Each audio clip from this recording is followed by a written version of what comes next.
Aí, agora tá gravando. Muito bem. Então, boa noite a todos, a todas. Sejam bem-vindos, sejam bem-vindas. É a nossa quinta aula, né? Hoje, dia 8 de outubro de 2020, nossa quinta aula da disciplina de metodologia do ensino, do jogo e do esporte na escola. O pessoal está chegando ainda na sala, a gente tem que estar cuidando aqui para estar autorizando o pessoal. A aula de hoje, a gente vai iniciar na aula de hoje falando um pouco sobre a avaliação, o primeiro trabalho que vocês têm para produzir. Eu já havia encaminhado pelo e-aula, o e-aula agora está indisponível, mas já havia encaminhado para vocês pelo sistema, pelo e-aula, uma pequena um arquivo, né, contendo algumas orientações gerais para o trabalho 1, tá bem? E como eu disse para vocês, é um trabalho que não tem grande complexidade, né? É uma síntese do que a gente já fez até então. E como mostra ali no arquivo que eu partilhei com vocês pelo e-aula, é basicamente aquilo que a gente viu ao longo das aulas. Quer dizer, quem participou das aulas, tem os materiais e assistiu ah, ao nosso curso até então, né? Não vai ter grandes dificuldades para poder produzir esse material. Então, ali está bem claro, vocês conseguem, vocês têm ele à mão, o arquivo à mão, todos têm acesso que estão na sala, alguém não tem acesso? Por favor, se manifeste, pessoal, alguém não tem acesso? Nessas atividades básicas de Boa noite, professor. Eu não tenho. Então tá, eu vou partilhar com vocês aqui, ó, não tem problema nenhum. Eu vou partilhar aqui, ó, trabalho.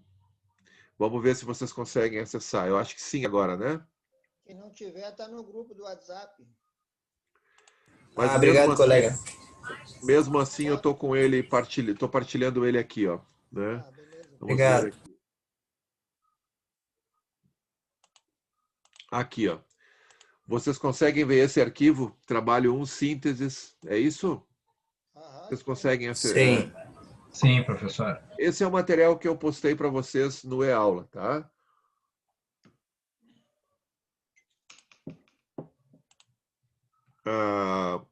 Estou atualizando aqui para mais alguns entrarem na sala. Vamos lá. Então, olha só, pessoal.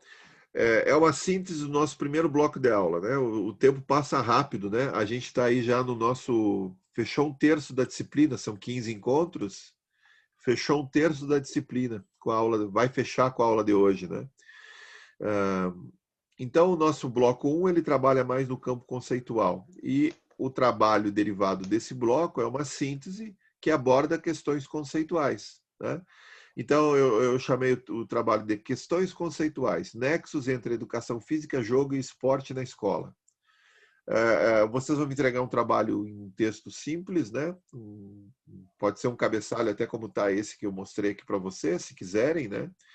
Aí ele vai ter, vocês têm que colocar o nome, ele pode ser realizado em duplas ou trios. Se por acaso vocês tiverem Ô, dificuldade... professor, Oi, pode se o falar. senhor puder dar um zoom na sua tela aí, não tá dando para ver direito.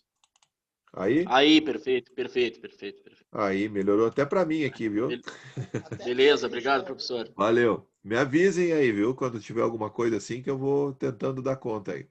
Então, pode ser realizado em duplas ou trios, aí fiquem à vontade, tá? Se quiserem, vocês se organizam, eu não vou coordenar isso, vocês são um grupo grande, né? Vocês organizem-se para fazer essa demanda, para dar conta dessa demanda. Se não tiver jeito e quiserem fazer individualmente, claro, não há problema algum, né? Não é obrigatório. Agora, vocês podem fazer em duplas ou trios, mas se alguém quiser entregar ele de forma individual, né, fica à vontade também, tá bom?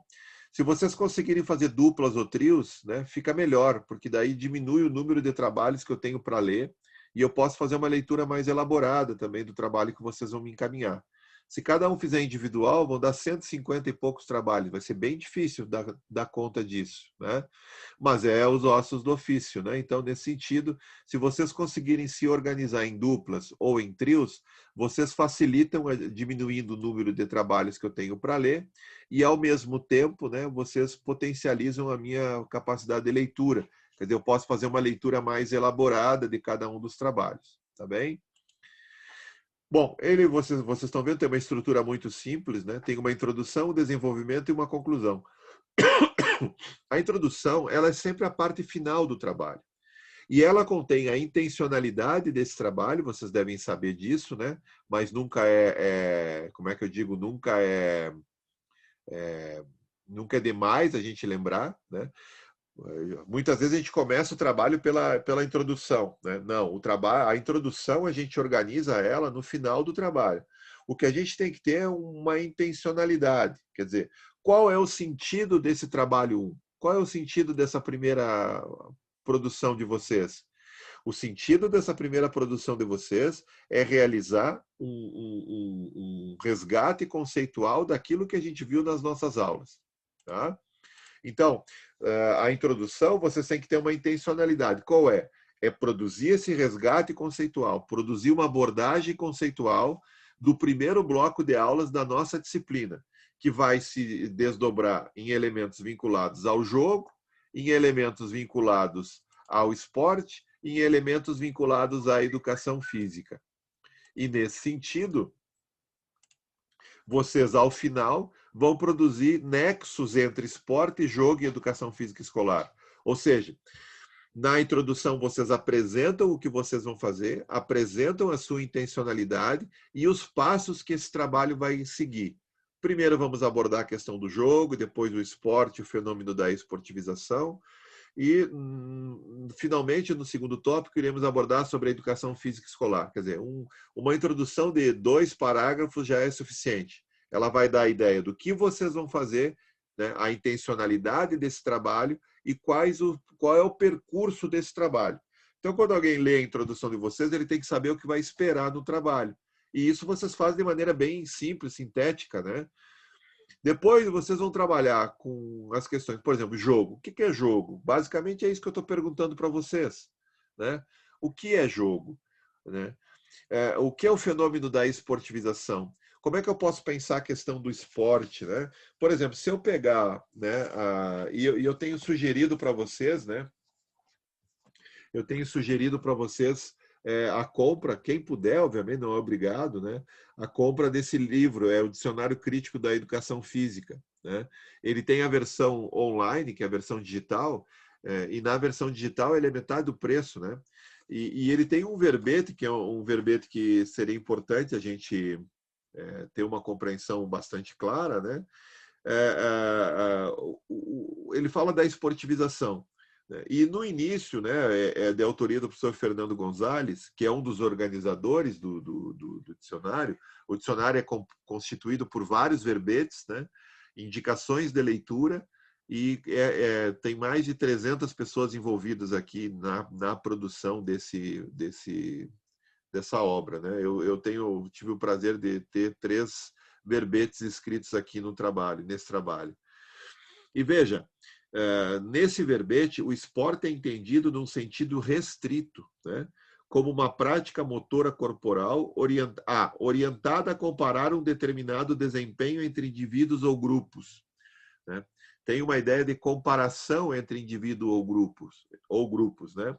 Regida por um conjunto de regras que procuram dar aos adversários iguais condições de oportunidade para vencer a contenda, e dessa forma manter a incerteza do resultado. Olha a relação com o jogo que a gente falou lá com o Huizinga, lembram? O jogo tem que ser algo incerto. Nesse caso, o esporte preserva essa característica do jogo e admite isso como sendo uma das suas centralidades. Né? Se há uma certeza do placar, então o jogo, comumente a gente diz, perde a graça. No esporte, isso também tem sentido. Né? Sabemos bem disso. Com essas regras institucionalizadas por organizações que assumem a responsabilidade de definir e homogeneizar as normas de disputa, promovendo o desenvolvimento da modalidade, né, com o intuito de comparar o desempenho entre diferentes atores esportivos, né, por exemplo, em âmbito mundial, né, nesse sentido. Então, veja, nem tudo, né, é esporte. Né? Uma pessoa caminhando na rua, a gente bem sabe, não é esporte. Né? A caminhada, ela é uma prática corporal, ela pode ser um passeio, ela pode ter vários sentidos. Né? Mas, enquanto esporte, no sentido restrito do termo, ele obedece a algumas características, né, que o distingue de outras práticas, né, que o distingue, por exemplo, da dança. Né, Agora, a dança pode ser esportivizada também, né, nesse sentido. Então, por isso, essa relação entre jogo e esporte, que é sempre uma relação bastante importante da gente ir entendendo melhor ela. Né? Por isso que o gerúndio aqui é bom. A gente está sempre procurando avançar na nossa compreensão. É sempre um fazendo, né? É sempre um lendo, um estudando, né? Um compreendendo. É sempre algo em movimento. E a gente vai aprendendo sobre isso. Então, os 3 elementos ali tratam basicamente das aulas que a gente já vem trabalhando e vai trabalhar ainda, né? O jogo, o esporte, o fenômeno da esportivização e a educação física escolar. Se houver alguém de outra área que quiser falar um pouco sobre o seu campo, né? Vamos dizer, tem alguém da arte, né? Tem alguém da... Então, conversa comigo. Já teve um colega conversando comigo na terça-feira. Ele é da educação não formal, se não me engano, é essa a expressão que ele usou. É um educador, não consigo lembrar exatamente agora a expressão que ele usou. Se ele tiver ali, Como? Por favor? Educador social, professor. Isso, tá? Me fugiu agora. Desculpa, Joelson. Então, tivemos uma boa conversa aí na terça-feira. O Joelson participou do nosso encontro. E a ideia de educador social, quer dizer, a gente já combinou que ele poderia, em vez de falar de educação física escolar, falar, né, da educação social como uma área, né, como um âmbito de intervenção. E se tiver alguém mais que está numa situação parecida, por favor, converse comigo. Por quê? Porque eu vou ter que me instrumentalizar de elementos para poder compreender isso, para poder fazer as leituras. Né? E, finalmente, nas conclusões, vocês vão fechar isso, e eu já estou dando uma pista bem significativa, produzindo nexos. Né? Quais são as relações entre jogo, esporte e educação física escolar? Né? E outras áreas, conforme a gente falou antes. E, finalmente, as referências. Né? As normas são também bem simples. Né? Veja, vale 20% da avaliação de vocês, a entrega é dia 5/11, conforme já está no programa. O texto é de até 3 páginas, veja, tem que ser um texto curto, porque é uma síntese. Né? Vocês vão ver que conforme vocês vão escrevendo, vão surgindo coisas, e é bom que isso aconteça. Né? A fonte ela é tamanho 12, Times New Roman. O espaço pode ser simples ou 1,5. Depende da capacidade de vocês argumentarem. Né? O texto pode ser com um espaçamento simples entre as linhas ou 1,5. E o parágrafo justificado. Né? Os critérios que eu vou utilizar para avaliar: correção, clareza e encadeamento textual. Quer dizer, vocês vão ter que escrever com correção, o texto vai ter que ter uma clareza para que eu possa compreender, e há de haver um encadeamento entre os tópicos que vocês vão desenvolver. Quer dizer, vocês apresentam na introdução e depois cada um dos subitens do tópico 2 tem que ter um encadeamento entre si, quer dizer, um início, um meio e um fim. E, finalmente, nexos, fundamentação teórica. Vocês não precisam esgotar ou ir buscar muitas fontes. Com poucas fontes aqui, as fontes que a gente já abordou aqui na aula, né? Vocês podem fazer, inclusive. Mas fiquem à vontade. Agora, a minha ideia é que vocês produzam nexos com a disciplina. Tá? Porque, veja, se vocês forem pegar sobre jogo, tem uma N referências, né? Que vocês poderiam se valer e utilizar. Mas o meu desafio para vocês é que vocês tragam essa discussão para aquilo que a gente viu, para esse solo aqui da disciplina.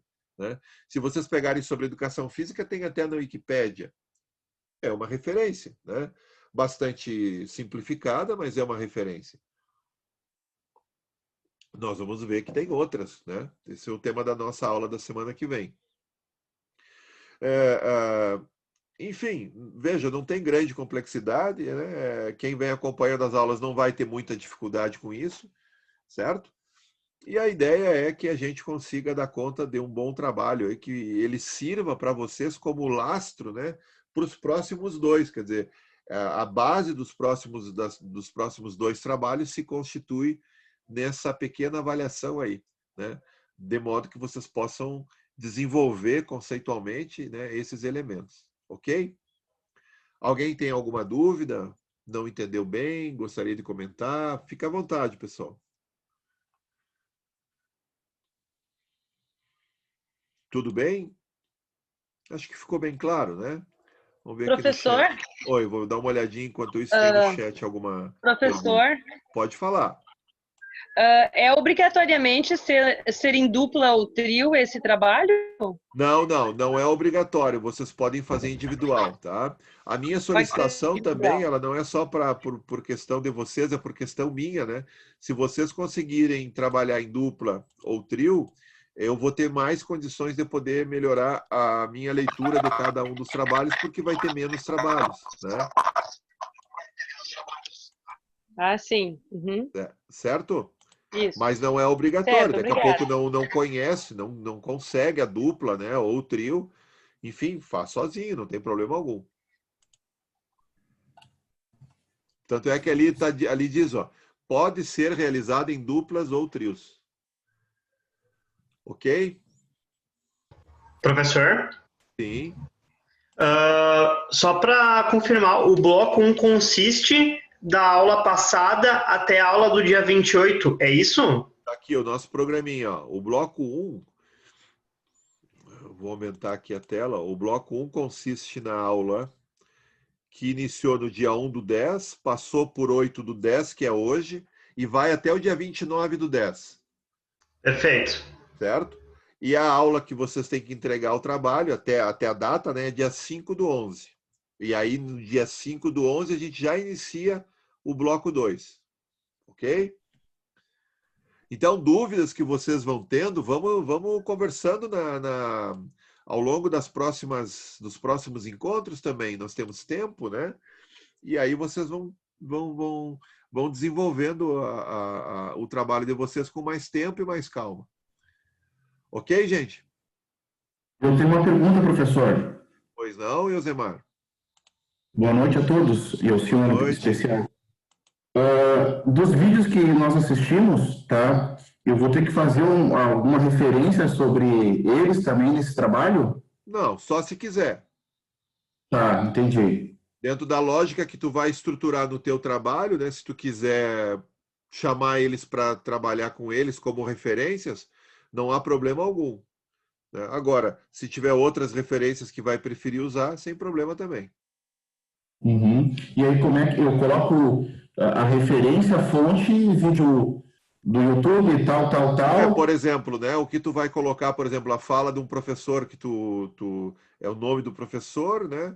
Tem a data lá do vídeo, você vai ver nas referências, né? Tu vai colocar a referência com o vídeo disponível, o título da fala dele, né? Ele tem um título lá, disponível em tal lugar e acessado em tal lugar. Né? Ok, obrigado. Okay.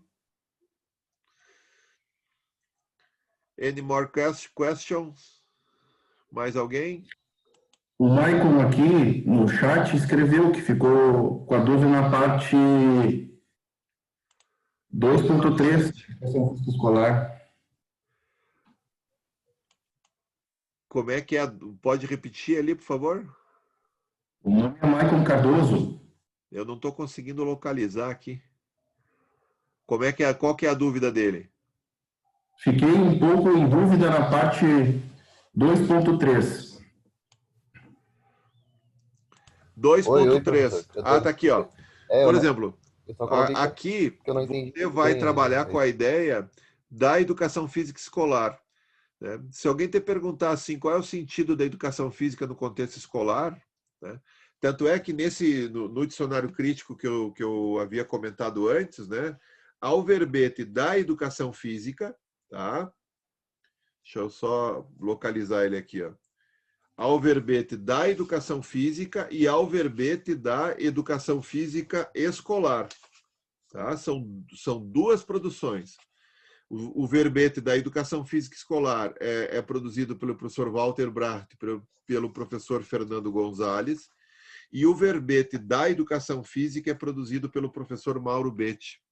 Então, vocês vão discorrer nesse tópico 3, né?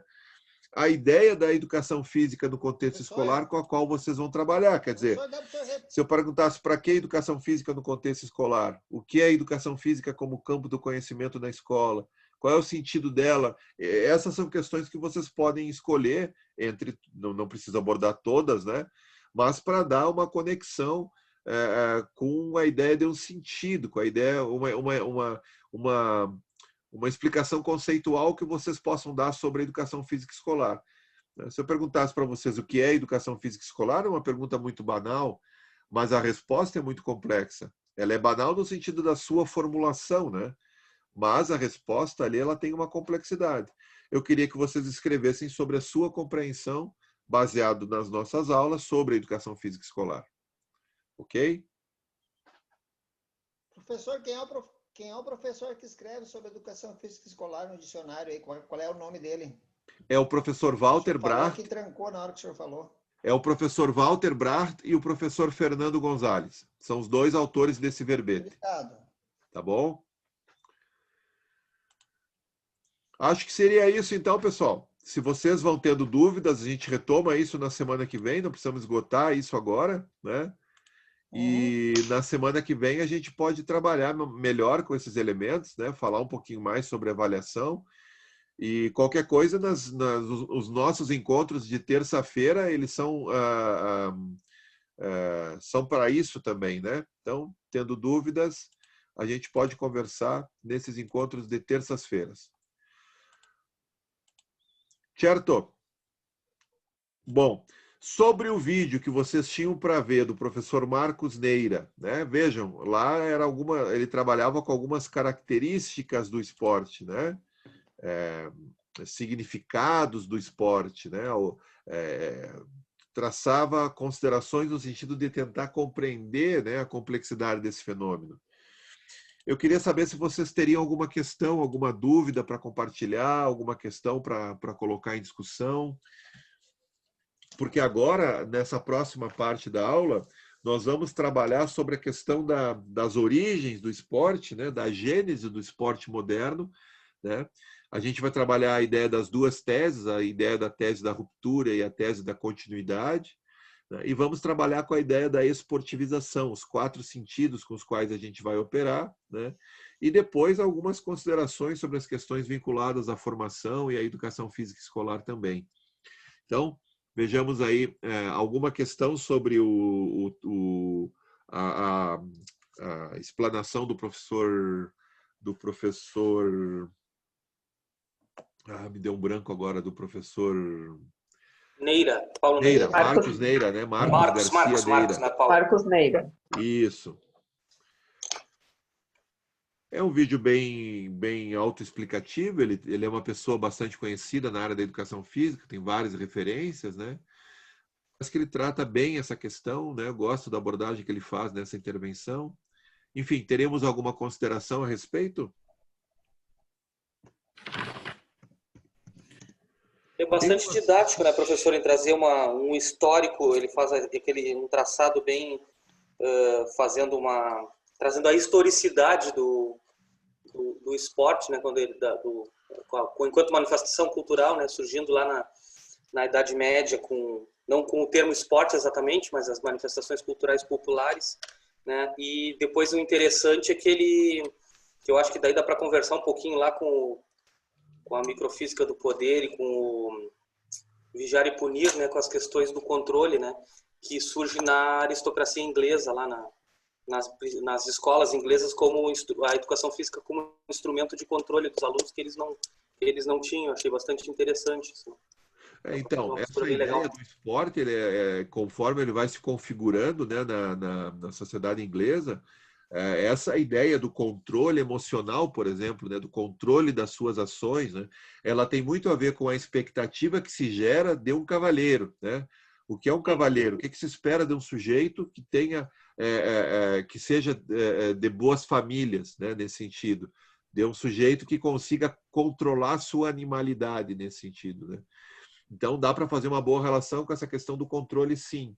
Tanto é que várias críticas, né? Por exemplo, tem um capítulo desse livro aqui, ó, deixa eu ver. Eu estava com ele na mão hoje à tarde. Aqui, ó. Esse livro aqui, A Sociologia Crítica do Esporte, ele está disponível em PDF. Eu acho que eu passei o link para vocês. Se não passei, eu passo daqui a pouco, né? É uma análise... Quem é o autor, professor? O professor Walter Bracht. Ah, do Bracht. Isso. ele faz uma análise de como que o esporte vai se constituindo, né, na modernidade, e vai trabalhar com as críticas ao esporte. E ali ele vai operar com críticas de ordem frankfurtiana, quer dizer, da escola de Frankfurt, mas vai passar por Bourdieu, Pierre Bourdieu, pelos marxistas, né? Pela lógica gramsciana da hegemonia, mas ele vai trabalhar com o referencial no capítulo 4 do Corpo e Poder em Michel Foucault, o corpo disciplinado. E ele vai operar com algumas dessas questões que tu apresentou aí e vai aprofundar essa discussão, né, de uma forma muito didática. Esse livro, se vocês colocarem no YouTube, Sociologia Crítica do Esporte, uma introdução, ele tem algumas entradas que vocês vão conseguir acessar em PDF. Senão, ele é um livro bastante acessível também, ele não é um livro caro, né? Está pela livraria editora, né? da Unijuí. Da Unijuí. E é um livro bom da gente ter, porque ele é muito didático, toca em questões importantes, né, do esporte, e eu, particularmente, sou um fã desse referencial aqui. Ele faz uma abordagem muito qualificada. E eu faço também essa questão que o senhor tocou do aristocrata, né, do que se espera do aristocrata, e a gente, indo mais para trás do tempo, lá na filosofia clássica, lá eles falavam do homem virtuoso também, que não se falava, claro, não se tinha essa ideia de esporte que se tem hoje, mas o que se conhece por práticas corporais, como a dança e as lutas, por exemplo, eram considerados, aquele homem virtuoso é o que também dominava as danças, as artes, né? E também as lutas. Então, acho que dá para fazer retomando, claro que não é o conceito de esporte. Práticas, né? Essas práticas vão ser ao longo do tempo, algumas dessas, né, como as lutas, por exemplo, vão ser ao longo do tempo esportivizadas, né? Uhum. A própria dança, as lutas, né? E outras, as relações com o atletismo, né? Depois nós vamos abordar isso mais à frente, ainda na aula de hoje, quando a gente falar sobre a tese da ruptura e a tese da continuidade. Daí a gente vai abordar um pouquinho sobre essas questões aí também. Tá bem, obrigado, professor. Bom, sobre o vídeo, mais algum comentário, alguma consideração, pessoal?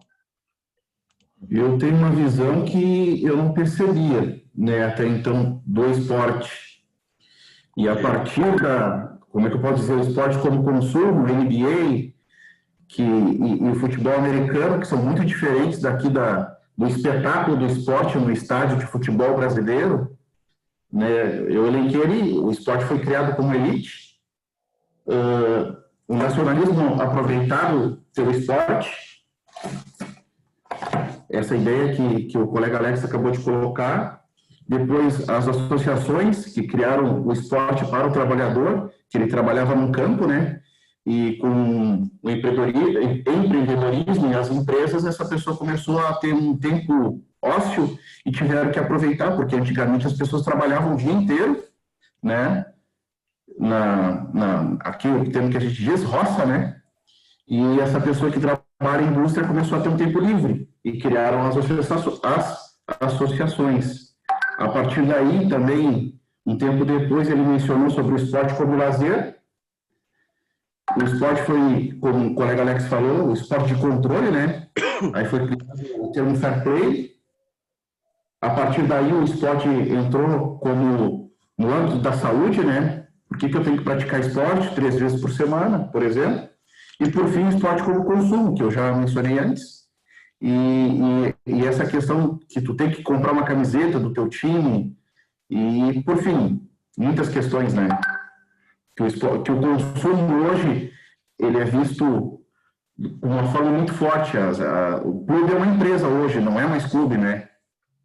Essa questão que eu consegui perceber. Ok, Wilzemar, agora vamos calibrando um pouquinho mais. Tu toca em vários pontos importantes, mas vamos vendo assim, ó.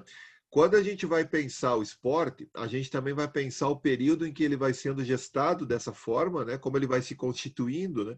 Como é que vão acontecendo os processos de esportivização, e a gente vai podendo perceber que ele vai se constituindo ao longo da própria ideia, né, da Revolução Industrial. Ele vai se dando nesse caldo, quer dizer, as pessoas vão saindo do campo e vão vindo para a cidade em busca de trabalho, por exemplo, nas indústrias que vão se constituindo, que vão surgindo.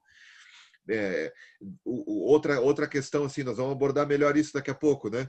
Mas a ideia da industrialização também ela provoca uma sobrecarga na questão do trabalho. As fábricas, elas eram constituídas por espaços de trabalho e as pessoas passavam, às vezes, 16 horas por dia produzindo, 14 horas por dia na linha de montagem. Homens, mulheres, crianças, etc. Então, também havia pouco tempo para o lazer, mesmo para aqueles que vinham buscar na cidade, né, uma condição de vida melhor, né? Isso vai fazer surgir vai fazer o esporte surgir como uma prática de elite, né? O esporte não era algo popular.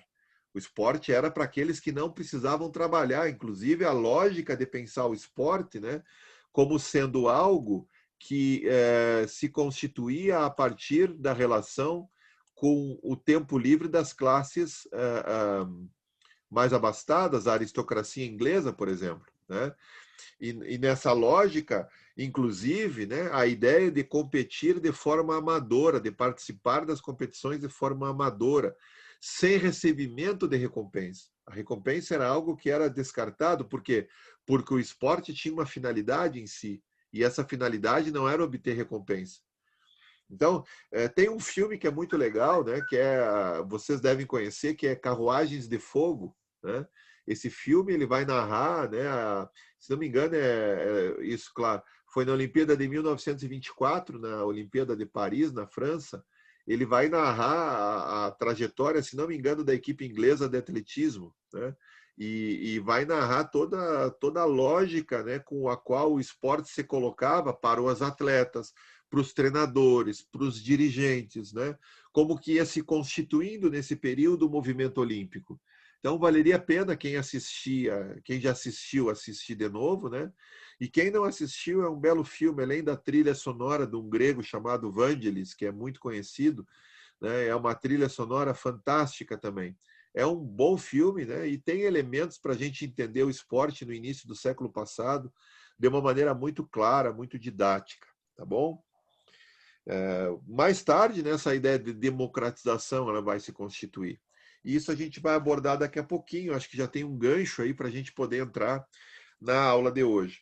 Mas eu queria, só para não ficar eu falando, eu queria que vocês procurassem agora, nos próximos 5 minutos,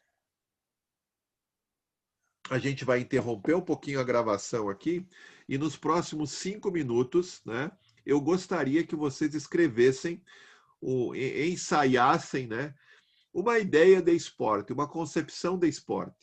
Né? A gente deixa esse tempo para que você, sem consultar, sem procurar na internet, sem buscar referências, partindo daquilo que vocês compreendem, né? Eu queria que vocês agora, durante uns 5 minutos, procurassem escrever sobre esporte, quer dizer, ensaiar sobre a sua concepção de esporte. Seria a primeira questão que eu levantaria na aula hoje. Pode ser, gente?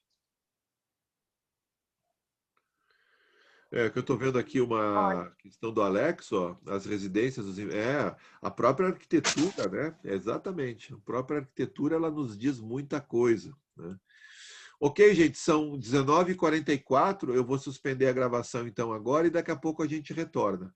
Então, ó, a gente está retomando agora depois desse período que o pessoal tinha para poder produzir seus ensaios, né, seus pequenos textos, né? Mas uma coisa que é importante a gente pensar, e vocês fiquem pensando, se alguém quiser intervir, fique à vontade, mas vejam, em que medida, ou melhor, vou reformular a pergunta, né? De onde vem, né? Aqui, ó, melhor. Quais as fontes do saber que vocês tentaram expressar nessa folha de papel? De onde vêm essas referências? Quais são essas referências? Como vocês produziram essas referências? Quem escreveu uma linha, 2 linhas, meia página e etc. Quais são as referências que vocês conseguem identificar como sendo as fontes desse saber que vocês procuraram expressar agora quase de sopetão? Isso é importante. Uma coisa é dizer para vocês assim, olha, semana que vem, vocês têm aí uma semana, me entreguem um pequeno ensaio sobre esporte, que é o que vocês têm para fazer lá num dos tópicos, né? A outra coisa é vocês agora, rapidamente, né, de improviso, né, pensarem em uma formulação. Né? Uma das questões que a gente vem percebendo problemas é a perda do sentido, né? Ou a diminuição da importância do conceito no nosso tempo. Parece que as questões conceituais são questões menores. E, nesse sentido, né, a gente precisaria pensar que o conceito é importante e que há um determinado movimento, né, de banalizar as questões conceituais como se elas fossem meramente questões baseadas numa ideia de teoria, né, como se essa teoria fosse fora do mundo e não importasse para resolver os nossos problemas do mundo que a gente vive. Né? Uma ideia meia etérea, né, de teoria. Importante é fazer, difícil. Veja, tem um ditado que diz assim, ó, falar é fácil, né? Fazer é que é difícil. Né? Se a gente levar a sério a questão do conceito, né, o fazer é tão difícil quanto o dizer.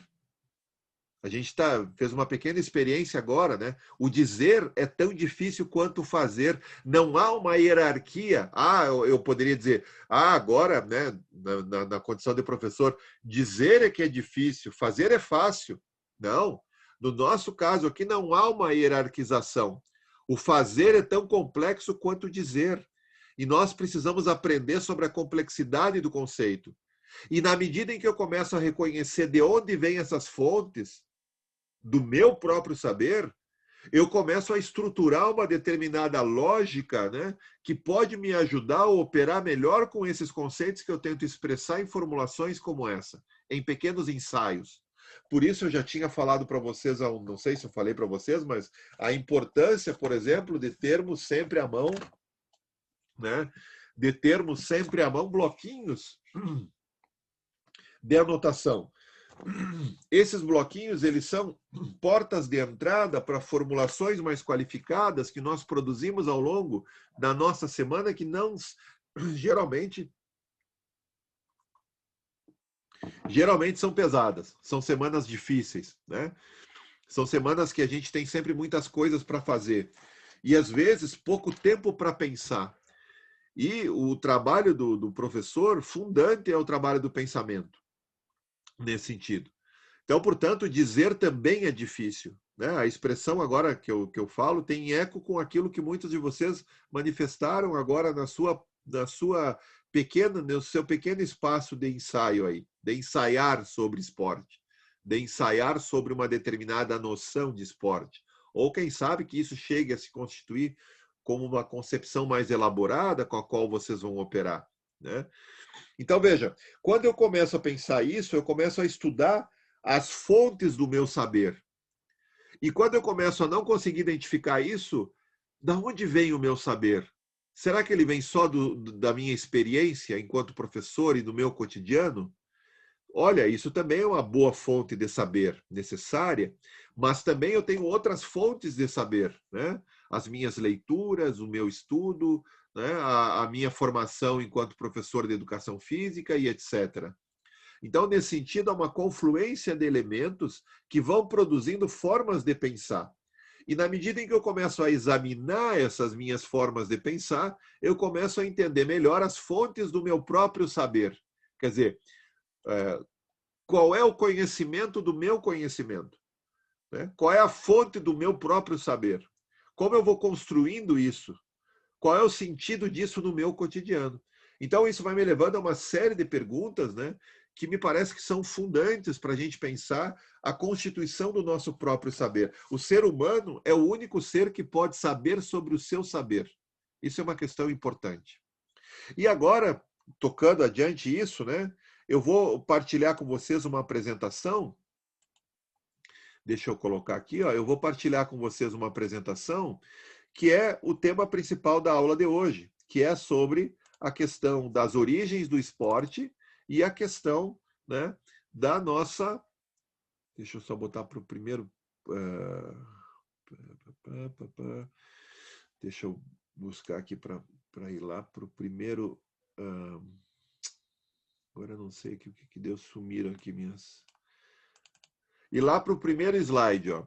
As origens do esporte, entre aspas, né?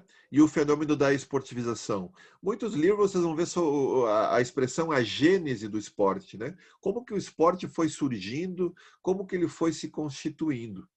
E é essa parte agora que a gente vai apresentar. Nós estamos entrando já na terceira terceira parte final aqui da nossa aula de hoje, mas a gente vai tentar operar um pouquinho para entender melhor sobre essas origens, né? E como que o fenômeno da esportivização vai se constituindo. Bom, a primeira questão aqui, ó, começa com a ideia de definição de termos, né? A ideia de definir termos, ela é um problema, né, nesse sentido. Então, não é essa a nossa intenção aqui, né? Não tenho a intenção de definir um conceito de esporte, até porque as definições, elas às vezes nos aprisionam, quer dizer, eu tenho um conceito e passo a operar com ele como se fosse de forma estandartizada, de forma fixa, né? Então, definir termos, às vezes, pode ser um modo de parar de pensar, né? Nós precisamos também, por outro lado, nos orientar frente à diversidade de concepções. E eu tenho utilizado a ideia de um conceito fraco, né? O professor Gianni Vattimo, né, um italiano, né, que foi aluno de um alemão chamado Hans-Georg Gadamer, vai trabalhar com a ideia do relativismo fraco. Baseado um pouco nessa referência do Vattimo, né, eu tenho trabalhado com a ideia da necessidade da importância de um conceito, mas conceitos fracos, quer dizer, que não sejam conceitos que nos levem a uma convicção apressada e a parar com o movimento do pensamento. Conceitos, eles precisam nos fazer pensar. E nós precisamos operar na condição, né, conceitual, mas como um mote para produzir pensamento e não para parar de pensar. Por isso que eu proponho aqui é simplesmente um exercício, ou exercícios de compreensão, que nos conduzam a possibilidades de jogar com o esporte. Quer dizer, né, na medida em que a gente começa a conhecer melhor, né, a ideia ter uma ideia mais elaborada sobre o esporte, por exemplo, nós podemos jogar melhor com essa ideia e potencializar melhor esse movimento na nossa própria prática pedagógica. Bom, a gente parte da ideia de que o esporte é filho da modernidade. O período moderno, vocês vão lembrar, e se tiver alguém da história aí me ajuda, né? A gente vai ter o período medieval do século V ao século XV. E a modernidade a partir desse caldo que vai se constituir no século XV até a partir do século XVI. Qual que é a grande questão ali? Né? A gente percebe ali o medieval como um período muito rico, embora vocês vão ler alguns livros, que era a Idade das Trevas. Vamos lembrar que no medieval, né, surgiram as universidades, muito vinculadas à teologia, né? Então, a ideia de pensar ciência, teologia e filosofia no medieval ali era algo muito próximo. Mas também haviam obscurantismos, né? Mas qual tempo não produziu seus obscurantismos? Veja o nosso tempo que nós vivemos hoje, né? Então, todos os tempos produzem os seus obscurantismos, mas dentro da sua condição histórica, né? A modernidade é um período que vai se iniciar na medida em que vai havendo um movimento intelectual, político, econômico, mas, via de regra, um movimento que vai procurar apostar na razão humana como uma possibilidade de viver mais e melhor, né? Essa é um pouco das bases do pensamento moderno. A aposta na razão, né? Quer dizer, pelo uso da razão, o ser humano se tornaria uma pessoa melhor e mais elaborada, viveria melhor em paz, por exemplo. Pois não? Quem falou? Alguém se manifestou? Acho que foi uma criança. Não tem problema, pode perguntar também. Buenas, nesse sentido, né, pensar o esporte como filho da modernidade é que ele vai se constituir nesse caldo, né, que vai se constituir esse movimento que vai mudando a maneira como o ser humano vive e produz a vida. Né? Hoje nós podemos pensar, por exemplo, a nossa relação com o tempo é muito diferente da relação do tempo de um medieval. Quando iniciava o tempo de trabalho do medieval? Muito vinculado à natureza, né? Quando o sol nascia, né? Nós temos horários para chegar, trânsito, nós temos uma outra lógica de pensar as questões do trabalho e as questões do tempo. Né? Então, há diferenças no modo de produção de viver significativa entre esses períodos. O que não quer dizer que dentro desses períodos também não haja mudanças significativas de produzir a vida. Né? Mesmo do período moderno, pensar o século XVIII e o século XXI traz distinções. Olha a digitalização da vida do nosso tempo. Algo impensável no século XVIII, por exemplo, né? Século XIX. Mesmo no século XX, um determinado período. Né? E o esporte vai se constituir com nesse movimento cultural, político, econômico, etc., né? Portanto, um movimento articulado com a conjuntura na qual ele se desenvolve. Por exemplo, né, a ideia da tolerância com a violência. Ao longo do tempo que a gente vai percebendo... Oi? Tem o microfone aberto, pessoal. Ao longo do tempo, né, o esporte vai se constituindo como uma forma de pensar determinadas práticas, né, a partir de um processo que vai coibindo paulatinamente a violência. Eu usava o exemplo com um dos colegas aí, que numa dessas terças-feiras tomamos um mate aí virtual, né, e falava sobre o pancrácio. Né? O pancrácio é uma modalidade de luta, né, em que os atletas usavam pedras nas mãos. Né? Bem diferente do boxe, por exemplo, né, que chega a usar luvas. Né? Mas também a gente vai percebendo, né, que essa ideia de pensar o esporte como sendo uma prática que também vai procurando, né, lidar melhor com as questões da violência, coibindo determinadas práticas de violência, né, ela também vai evidenciando ao longo do tempo determinados valores, olha, igualdade de chances, respeito às regras, dedicação, trabalho em equipe, lealdade, coragem, veja, e outros, né? Geralmente a gente escuta ainda esses valores sendo muito propagados, por exemplo, em projetos sociais, para justificar a educação física em determinado lugar, ou para justificar o ensino do esporte em um determinado contexto, né? E isso evidencia um paradoxo frente ao próprio caldo no qual o esporte se desenvolve. Veja, a ideia é como se o esporte fosse algo idealizado para mostrar um determinado modo de ser humano distinto da vida real, da vida que se constitui nas relações sociais no mundo comum. Né? É difícil pensar, por exemplo, o esporte sem ser racista, né? Na medida em que há um racismo estrutural no contexto social que a gente vive. É difícil pensar o esporte como sendo algo que potencializa a igualdade de gêneros, né? Sendo que, por exemplo, a gente percebe que o esporte sempre teve uma concepção masculina, né? Muito presente no desenvolvimento das suas ações. É só ver o movimento das mulheres ao longo da história e ver quanto tempo elas levaram, né, para poder praticar, para poder participar. Por exemplo, o basquetebol, né, só em 1974, na Olimpíada de Toronto, no Canadá, que o esporte vai se constituir, o basquete, né, a partir da presença das mulheres. Né? Então, há toda uma ideia de pensar, né, a construção do esporte a partir de uma lógica masculina, branca, né, ocidental, né? E, sem dúvida, o esporte vai se constituindo ao longo do movimento de produção capitalista do mundo que a gente vive hoje. E ele vai assumindo esses valores. Isso foi, na década de 80 e 90, bastante denunciado, né? Naquela fase da denúncia da educação física brasileira. Buenos, tentando avançar um pouquinho com o nosso... Eu não sei por que não está dando. Aqui dá. Aqui, ó. Então, mas de onde vem esse movimento, né? E isso para isso precisamos de um passo atrás, né? Todos os esportes eles já foram jogos, né? De maior a menor proporção, com maior ou menor praticantes, em contextos mais elaborados ou contextos mais simples, mas eles sempre foram passatempos populares, festas, práticas corporais que ao longo do tempo foram se esportivizando, foram sendo esportivizados, quer dizer, foram assumindo, olha essas três palavrinhas, foram assumindo novos códigos, sentidos e significados. Né? Pensar o jogo de bola com as mãos é pensar a história da relação do homem com a bola. Né? Mas pensar o basquetebol tem toda uma lógica interna. Pensar o atletismo, o voleibol, veja, basquetebol em 1891 nos Estados Unidos, voleibol também nos Estados Unidos, né? Só que 4 anos mais tarde, em 1895, veja o caldo no qual o futebol se constitui, né? E como que ao longo da história foram se constituindo práticas, né, de bola com os pés muito comuns em determinados contextos, que em certa medida são o caldo cultural no qual o futebol vai se constituir a partir desse filtro, né, da sociedade inglesa na virada do século XIX, na virada do XIX para o XX.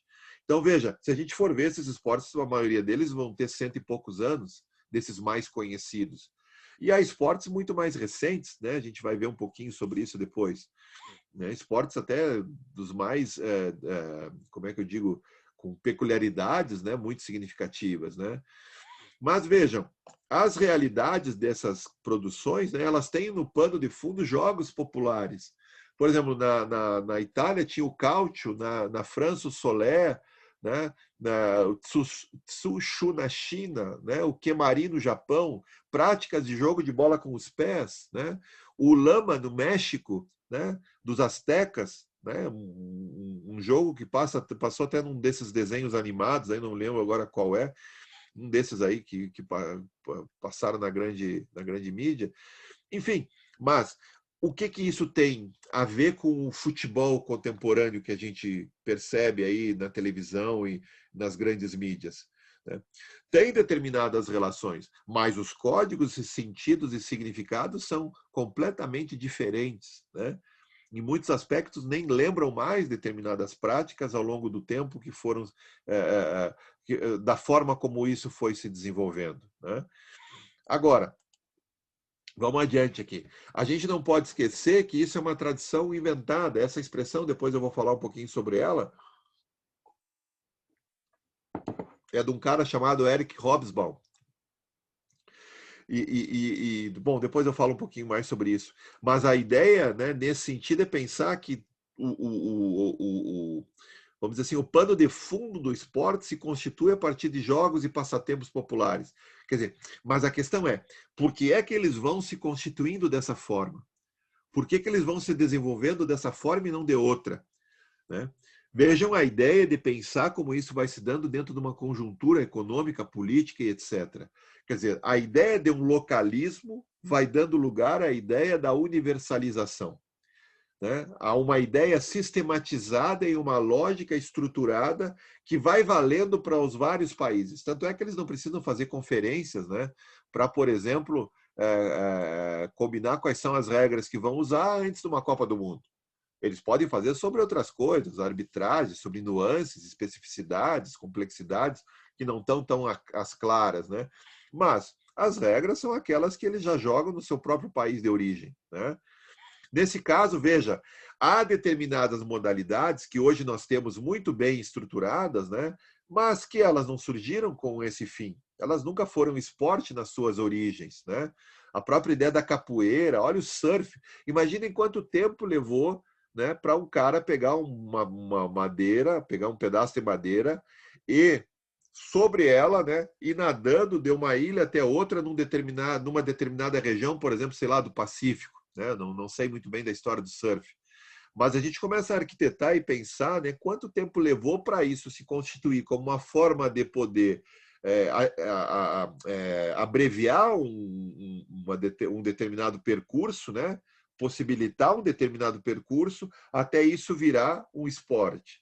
Ou ainda, as pessoas que moravam em centros urbanos, né, produziram pranchinhas e, como não tinha acesso ao mar, colocaram rodinhas. Os esportes de sliss, por exemplo, o skate, né? Como que o skate vai se constituindo de uma manifestação, né, popular, lúdica, e que ele vai se estruturando como uma espécie de tribo, né?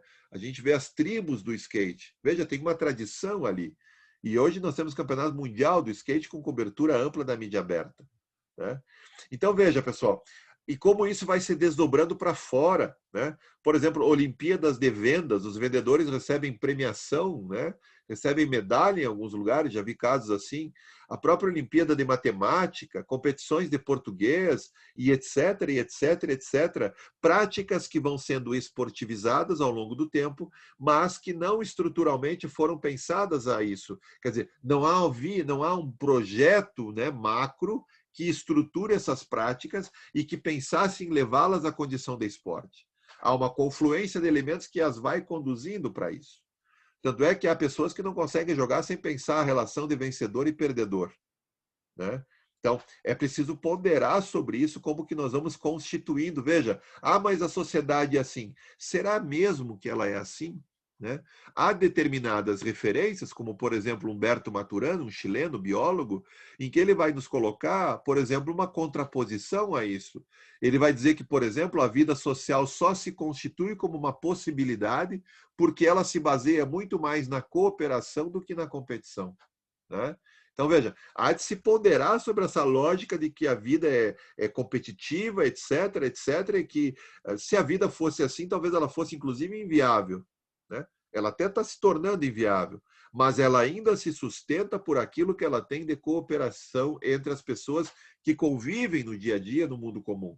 Só que a gente evidencia muito mais uma determinada leitura, né? E vê ser evidenciado, né? Uma determinada leitura.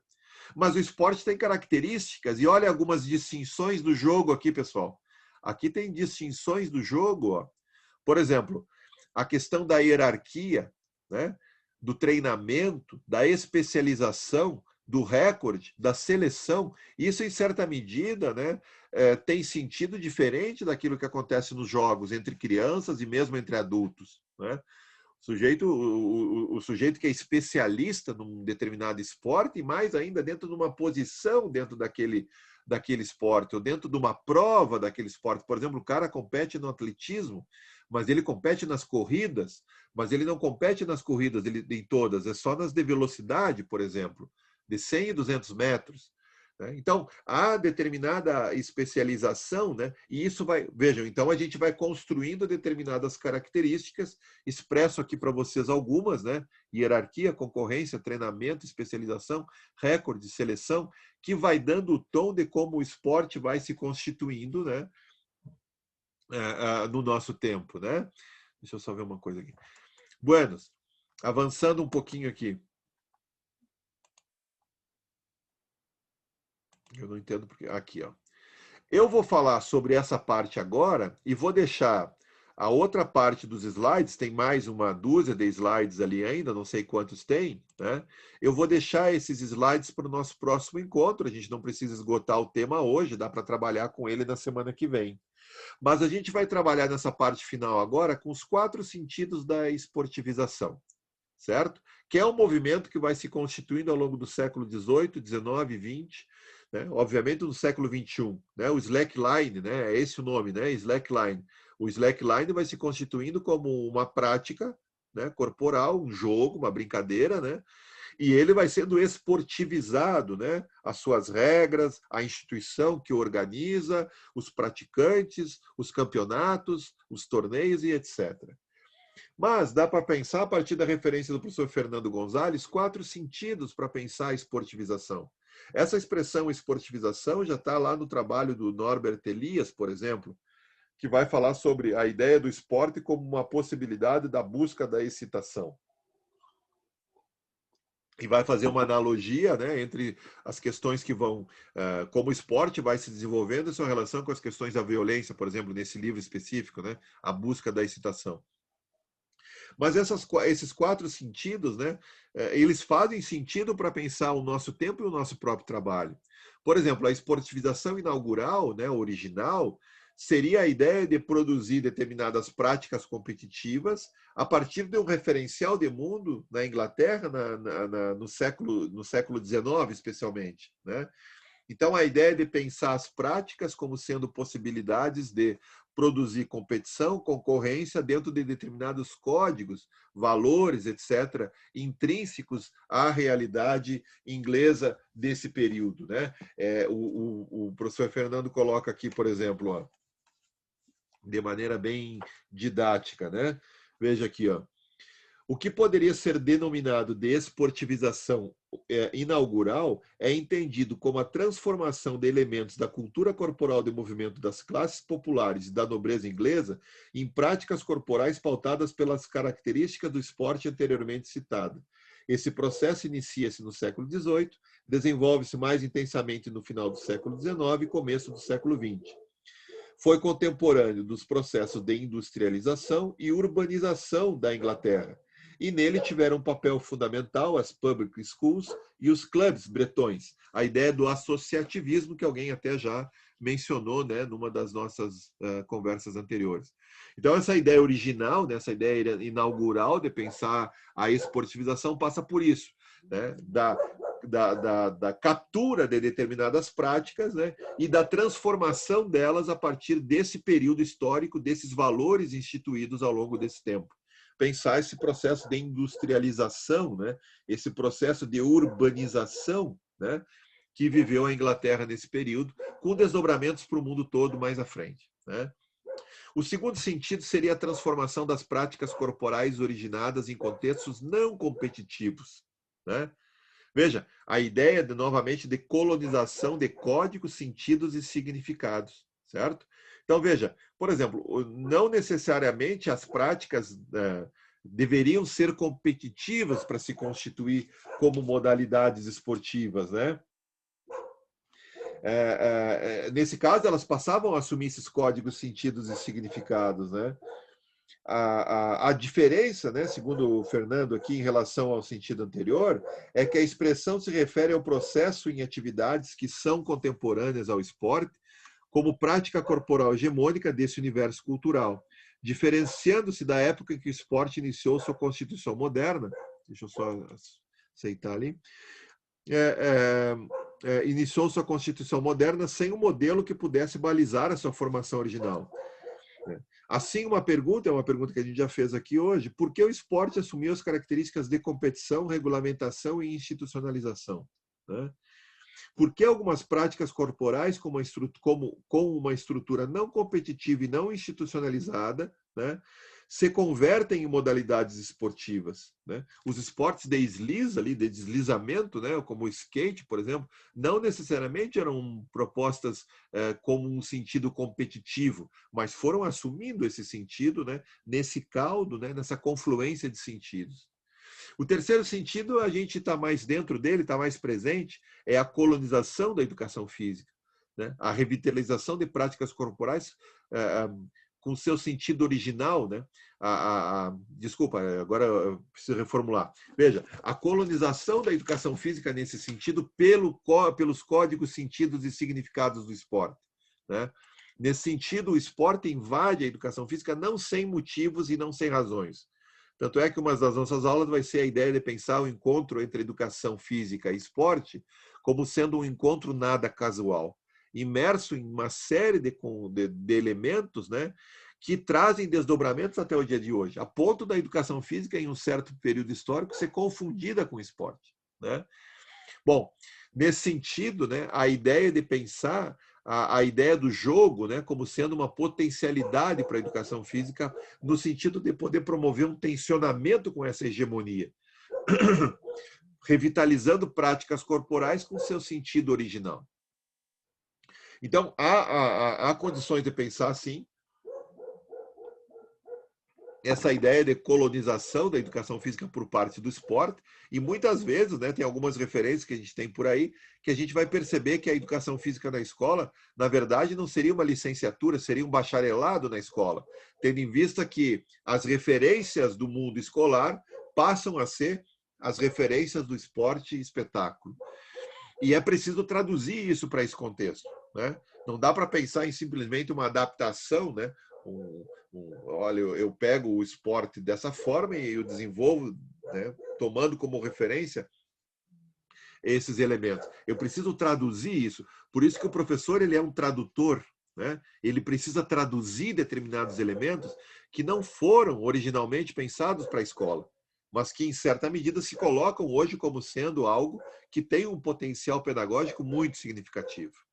E, finalmente, o quarto sentido, que é a incorporação da lógica do esporte em contextos fora dos contextos de práticas corporais, que é um pouco do que eu me referi, por exemplo, com a ideia da Olimpíada de Vendas, da Olimpíada Matemática, né? Quer dizer, eles não têm sentido, né? Não tem o sentido original, né, a partir desses códigos, sentidos e significados. Mas a ideia de que ser esportivo é bom vai tomando uma dimensão tão ampla e tão grande, né, na ampla esfera social, que isso vai se desdobrando e impactando, né, determinados campos que não têm originalmente essa pretensão, né, de competição, de hierarquia, de recorde, né, e etc., conforme eu falei das características, né, no slide anterior, né? Então, veja, comparação objetiva de desempenho, regras universais, institucionalização, treinamento, racionalização, maximização de desempenho. Vejam, esses são elementos, né, que vão constituindo as características do que a gente chamaria de esporte moderno. Né? É quase uma redundância falar esporte moderno, porque esporte ele é constituído ao longo da história da modernidade. E no nosso tempo, que a gente vai chamando de contemporâneo, ele vai criando outras nuances. Por exemplo, a ideia da globalização, né? A ideia da mundialização dessas referências. Né? O espetáculo, né? O espetáculo midiático se constituiu o esporte. Então, veja, o esporte vai se desdobrando no nosso tempo como espetáculo, fenômeno cultural, fenômeno midiático, campo de trabalho, cotidiano, jogo popular, drogas, valores. Por exemplo, a lógica entre ética e competição, né? Para o Maturana, por exemplo, que eu citei antes, a competição é a negação do outro. Né? A competição entre pessoas é a tentativa de negar o outro. Né? E essas disputas precisam ser pensadas. Eu não digo que a competição ela é um problema em si, né? Mas na medida em que a gente aprende que essa é a única via de pensar as relações do mundo, isso passa a ser um problema muito sério. E nós precisamos lidar com questões como essa. Né? Veja o mercado, a economia, olha a pressão. Né? Aquele jogo da televisão que passou esses dias, que tinha jogadores de uma equipe com um caso muito significativo de contaminados de Covid, né? Se não me engano, eram 16 ou 17 atletas de uma determinada equipe, não vou lembrar exatamente qual. Era um jogo do domingo à tarde na televisão. Imaginem a pressão da grade de televisão para poder pensar, para poder pressionando, né, para a realização desses jogos. Né? Então, é uma coisa bastante significativa isso. Né? Olha, sem contar as questões do consumo, né? A ideia de pensar a subversão, pensar a malandragem, a moda, os modos de ser, né? Olha, ser esportivo é algo a priori considerado algo bom. Né? As relações com educação, com saúde, enfim. Veja, na medida em que eu organizo, né, determinada relação com o esporte a partir dos meus referenciais, e eu começo a cavocar nesses referenciais e começo a perceber que a minha leitura sobre ele vai ampliando de maneira significativa. Né? Aquela ideia, tudo é culpa da mídia. Não, veja, precisamos elaborar melhor essa relação com esse posicionamento. Né? Que elementos eu posso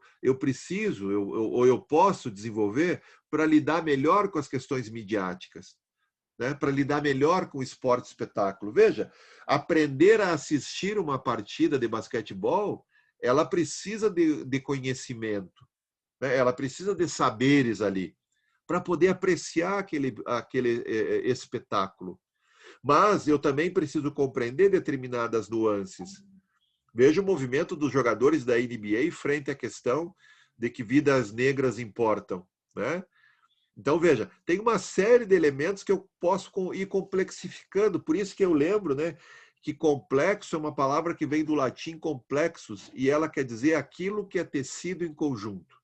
Veja, há uma rede de relações, uma teia de significados. Lembra lá do Max Weber, que a gente falou na semana passada, quando ele se referia à questão da cultura. Há uma teia de significados, né, que nós vamos nos inserindo na medida em que a compreendemos e vamos produzindo tessitura também, vamos tecendo-a também. O esporte é tudo isso. O esporte ele é efeméride, o esporte ele é seriedade, o esporte ele é negócio, o esporte ele é espetáculo, mas o esporte também é um conteúdo que nós podemos trabalhar pedagogicamente nas aulas de educação física. E pensar isso e levar isso a sério é cavocar no esporte enquanto um conhecimento produzido ao longo da história da humanidade, com desdobramentos impactantes para o nosso modo de ser, pensar e agir nos dias de hoje. Né? Veja, um modo de produção de consumidores de esporte a partir da sua apreciação televisiva. Né? Os pacotes de TV e etc. Será que nós também vamos formando jogadores, pessoas que praticam esportes, pessoas que compreendem o esporte e que podem desenvolver determinadas práticas corporais nessa dimensão, como fonte de empoderamento e riqueza da própria vida, né? Como forma de produzir uma vida melhor, né? Como forma de produzir relações humanas mais qualificadas, né? Então, essa lógica, ou as lógicas com as quais nós podemos operar, né? Pensando o esporte como um conhecimento, que se desdobra como um conteúdo, que nós tratamos pedagogicamente na educação física escolar, é algo que se faz ao longo de uma temporada, ao longo de um tempo, ao longo de um projeto. Por isso, a necessidade de pensar projetos. E dentro desses projetos se estruturam as metodologias que nós vamos atuar. Mas vejam, novamente eu digo, as metodologias são importantes para o nosso desenvolvimento pedagógico, para o desenvolvimento pedagógico das aulas, mas elas não são suficientes para pensar um projeto curricular. E uma das necessidades que nós percebemos na educação física contemporânea é apostar em projetos curriculares, apostar em propostas de intervenção que vão se desdobrando numa série de unidades ao longo de uma temporada, ao longo de anos escolares, ao longo do ensino fundamental e do ensino médio. E ali sim nós teríamos condições, num prazo alongado, né, num projeto a longo prazo, e aí isso é difícil de produzir no contexto escolar. A gente sabe das dificuldades e que há muitas dificuldades, mas, em certa medida, né, há elementos que fazem com que a gente aposte nessa ideia, né? Pensando, então, o esporte como um conhecimento, né? Como um saber, como um patrimônio, né? Deixa eu só tirar aqui o partilhamento, aqui, parar o partilhamento. Isso. Nós vamos até aqui hoje, né? E dentro dessa conjuntura poder pensar a estruturação de projetos de formação no campo do esporte, né? No campo da dança, no campo das lutas, no campo da ginástica, no campo do jogo, pensando essas interfaces, né? A capoeira é um jogo, é uma luta, é uma dança. A dança pode ser esportivizada, né? Então essas relações elas são intrínsecas dentro da lógica, dentro de algumas lógicas com as quais a gente pode operar, né? Ainda teria mais para falar para vocês sobre essa questão, mas eu estou vendo que a gente já está no adiantado da hora, são 20h40, né? E eu acho que por hoje está bem também, senão fica bastante cansativo aí para vocês também. E a gente pode desenvolver essa segunda parte dessa nossa análise, né, na aula da semana que vem. Então, na aula da semana que vem, a ideia é que a gente trabalhe também com o nexo, né, começando a produzir nexos, né, de maneira mais direta com o campo da educação física, certo? E para isso, né, eu vou deixar para vocês aqui, eu vou botar no chat um texto para vocês fazerem a leitura, que é um texto que se chama, deixa eu só copiar aqui. O texto se chama Conhecimento, Prática Pedagógica e Educação Física, aproximações com o campo da didática. Veja, nós vamos trabalhar na próxima aula com essa segunda parte da análise sobre as origens do esporte e o fenômeno da esportivização, e vamos trabalhar na aula da semana que vem também alguns elementos, né, para tentar caracterizar a educação física como campo do conhecimento no contexto escolar. E aí nós vamos também estar trabalhando sobre as finalidades da educação física nesse espaço e as finalidades da escola como sendo a instituição que abriga, né, o campo da educação física. Dá para pôr esse certo? Texto lá no E-Aula? Eu vou colocar lá também, né? Eu vou colocar lá também, mas eu coloco lá amanhã. Inclusive, eu estou com dificuldade de acessar o E-Aula. Não sei se vocês estão acessando agora. Não, está acessando, sim. Tá beleza, eu vou tentar depois aqui. Se não der, eu coloco amanhã lá. Tá bom? Mas até amanhã beleza, vocês já têm lá. Obrigado, professor. Buenas, a gente vai continuar na aula. Eu só vou encerrar a gravação agora.